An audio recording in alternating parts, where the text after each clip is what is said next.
Third race in class in Dungeons and Dragons. It's funny. Favorite race, bar none, dwarves, man. Dwarves kick ass. They don't get enough of the level. It's like, I want to be an elf or half elf. It'd be cool. It's like you're kind of human, but you're kind of elf, but you're still pretty. I'm like, no, screw that! Just try and knock me over. My center of gravity's right. I think dwarves are awesome. I think just like the personalities behind it, the gruffness, the fact that they're ready to kick into combat whenever it's needed, and even like those even dwarven clericks, like you mentioned cleric, like some high divine being. No, dwarven cleric's gonna kick your face and slay your evil food. Like, I love dwarves. Dwarves are so much fun. Being Lord of the Rings. Shadows of Mordor is coming up, and I'm like a fourth of the orcs in that game, so that's fun. For all that game when an orc is in your face and it's like, I'm gonna devour you, little pinkling. This is like a 1 in 4 chance it's me. But yeah, class-wise, I'm a sucker for caster classes. I love the versatility of magic, but I have a hard time with the preset memorization of a lot of like wizard-based classes and druids and clerics, so I gotta go with sorcerer. You have a much more limited, array of spells to pick from, but the fact that you can just choose what you're casting on the fly and just use feats to get a more broad repertoire, I don't know. I'm all about the sorcerer. It's cool. Anyway, I hope that was a positive thing. Of course, I haven't actually played a character in years, so I've always been a DM. It's the bridesmaid or bride type thing. Always a DM, never a player. That's okay. You said that with your red shirt and the spotty hair.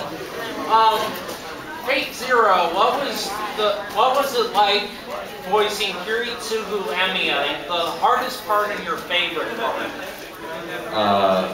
The hardest part with him was he has a lot of layers to his character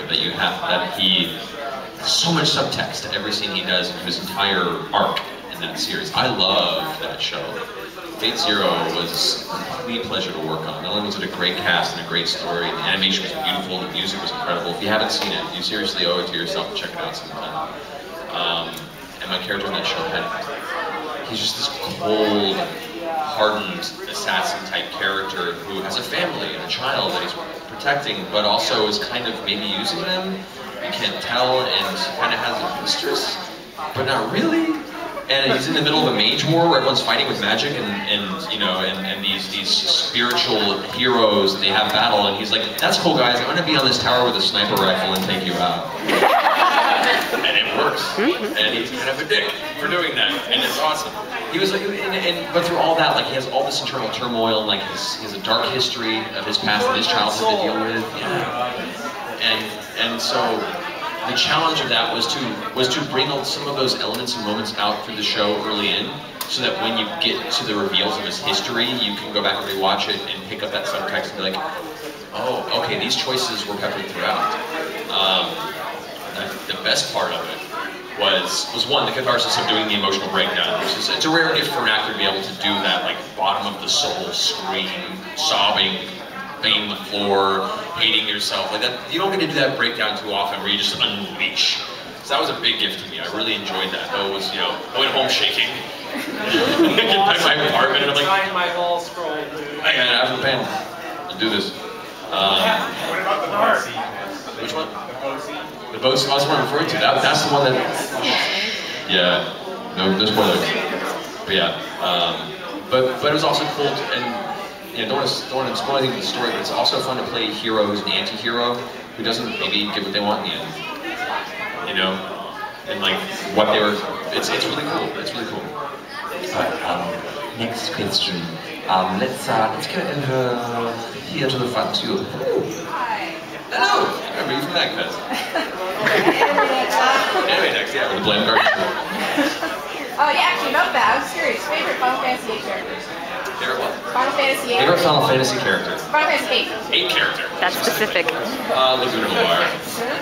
Laguna's my guy. Yeah! Partially because, you know, of all the characters, I had the most similar personality traits with them, because we're both kind of like happy-go-lucky and goofy. And we also, you know, go to try to talk to a girl and like our knee suddenly hurts and we have to go away. You know, Machine Gun's not my style, but aside from that, you know, he was the character that I really, really liked in that show. And then that game was kind of sad that he wasn't really part of the party. Play as him, not snippets, not memories, but it's the game. And I got a chance to audition for him for when he was going to show up in the city. I didn't get it, and I was like, oh, this is so bad. So bad. My hair was much longer at the time. My agent's like, it kind of looks like you. I'm like, I know! Tell them that! Send them a picture! It won't matter, but I don't care. Yeah, we would, with a close runner-up being probably Twistus, because, you know, Dirty Teacher. Like at the very beginning, there's that weird moment where like Twistus is kind of hitting on Squall, and you're like, oh, she's your teacher, you just gotta whip this kid. Turning into a whole different kind of fantasy. But yeah, I really enjoyed it. I think it gets a lot of credit. Obviously, they didn't like it either. So I'm talking about Final Fantasy VIII.